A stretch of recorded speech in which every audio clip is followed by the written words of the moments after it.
So during the Spanish roles, the church and the priest, they have to Philippines the exploration of Christianity in Philippines, and you will see that in the Philippines they have a lot of Christians.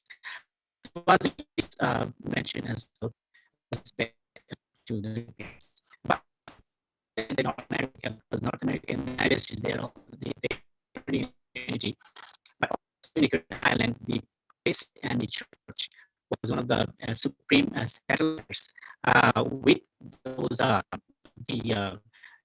intellectual peoples. So it was not only the intellectual peoples, they also went to the countries as the settlers to help the rulers for the exploration of Christianity especially in Philippines, in Cape Town, in South Africa, and also the Canadian island.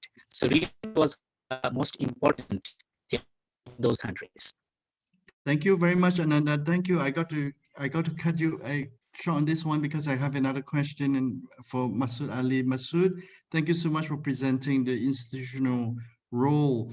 The one that you presented to us are mainly from the sending country, in this case from Bangladesh. What are the institutional roles that the institution could play in the receiving country? For example, my country, Malaysia. What are the which NGOs or institutions that can should be playing a role in helping migrant workers to adapt to their country of employment? Masud, are you there? Thank you. I hope you can hear me. Yes, I hear you.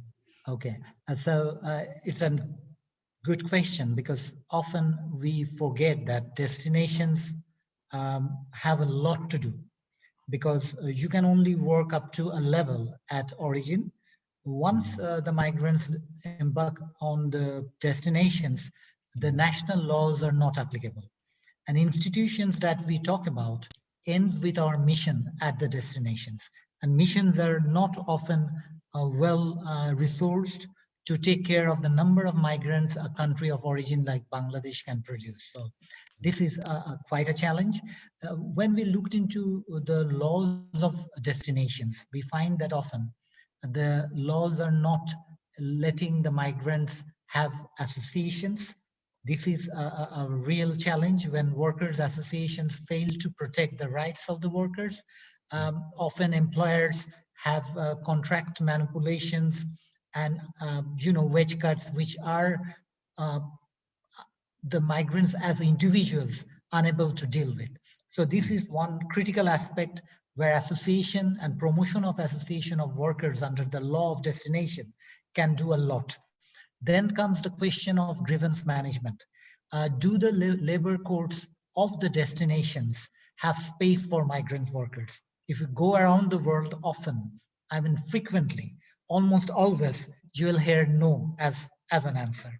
So this aspect of legal enforcement of contract, monitoring of contract, management of grievance are critical aspects of governance, which the destinations will have to internalize as a part of their growth in economy with the wage of workers and their labor. I can build on and on, but I would also like to end and give you the pleasure of saying that I have done it. So I'm going to just pin it down to the last point. Let's not point fingers at each other, because the migrants are caught in between. The destinations and origins playing power politics. It's about human beings that we are talking about. It's a win-win proposition when we look into the growth of economies with the flow of migrants.